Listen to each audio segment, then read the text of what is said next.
مرحبا يا جماعة. Today we're going to have a part 2 of discussing family members in Arabic in the Levantine dialect. We're going to talk about cousins, in-laws, and great-grandparents. Let's get started. Cousins is where it gets really tricky in Arabic. There's so many different ways to say cousin in Arabic, it's crazy. In English, there's one way to say cousin. In Arabic, there are 8 ways to say cousin. Why are there so many ways to say cousin in Arabic? The way we describe cousins is by saying the son or the daughter of our aunt or uncle. And if you remember our aunt and uncle little lesson, there were 4 different ways to say that. So that's 4. And then daughter and son, that's 2 different ways. So 4 times 2 is 8. And that's how we come up with the 8 different ways to say cousin in Arabic. For cousins, we specify the cousin's gender.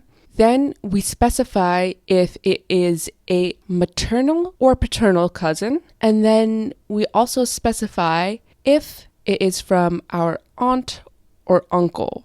So there's a lot of meaning when we say cousin. First, we're going to start on our paternal side, and we're going to talk about the children of our uncle. So we're going to be talking about Ham.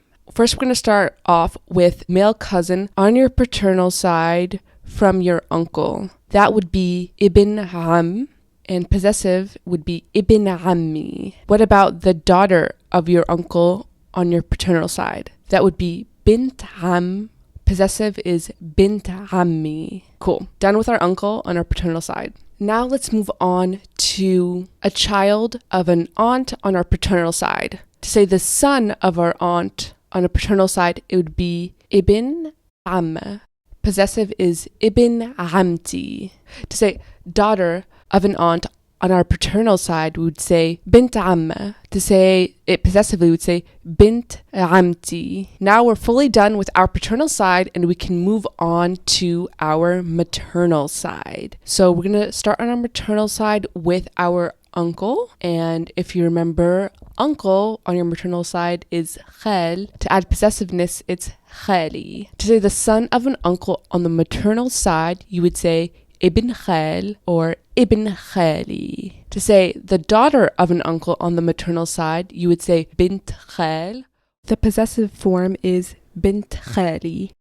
Last set is the child of your aunt on your mother's side. All right, here we go. To say the son of an aunt on your maternal side, you would say Ibn Khala. To make it possessive, Ibn Khalti. To say the daughter of an aunt on your maternal side, you would say Bint Khala. To make it possessive, Bint Khalti. Now I'm just going to say them all for fun. How about that? And I'm going to say them in the possessive form. Ibn Ammi, Bint Ammi, Ibn Amti, Bint Amti, Ibn Khali, Bint Khali, Ibn Khalti, and Bint Khalti. Wow, so those are all the 8 ways to say cousin in Arabic. Now we're going to move on to some bonus content. Let's start off with the wife of your uncle from your paternal side. That you would say Mart Hammi. To say the husband of your aunt on your paternal side, you would say Zoj Amti. Moving on to your maternal side, to say the wife of an uncle, you would say Mart Khali. And to say the husband of your aunt on your maternal side, you would say Zoj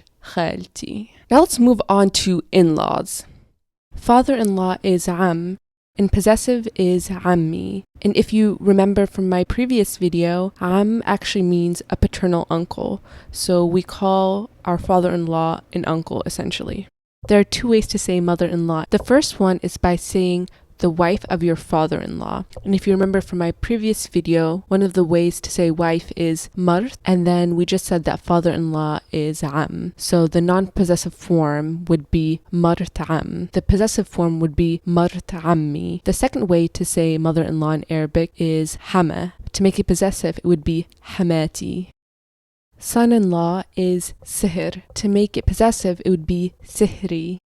Daughter-in-law is Ginna. To make it possessive, it would be Ginti.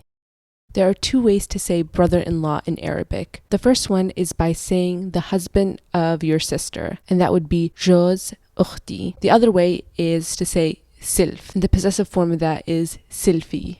There are also two ways to say sister-in-law. The first way is by saying the wife of your brother, which would be mart akhi. The second way is by saying silfa, and to make it possessive, it would be silifti.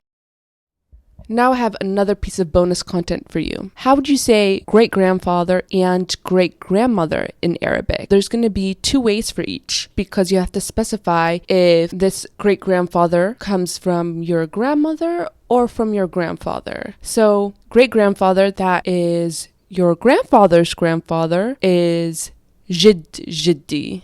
So there's no actual word for great grandfather. Instead, we just say the grandfather of my grandfather, jid jiddi. So the grandfather of my grandmother, you'd say jid sitti. Now, moving on to great grandmother, sit jiddi, which literal translation means the grandmother of my grandfather. To say the grandmother of my grandmother, it would be sit sitte. These are also used as expressions when we're exaggerating or we're talking about long time ago. If you want to say your house is so old that your great grandfather lived in there, you would say jid jiddi. You wouldn't use jid sitte. When you're using these exaggerations, you're usually going to keep grandfather with grandfather and grandmother with grandmother, because it's just an expression and kind of that's the most easiest thing to say and what rolls off the tongue. Alright, ya jama'a, thank you so much for watching. I hope this was very informative and you learned a little bit more than you would maybe in a classroom setting about how to say different family members and relatives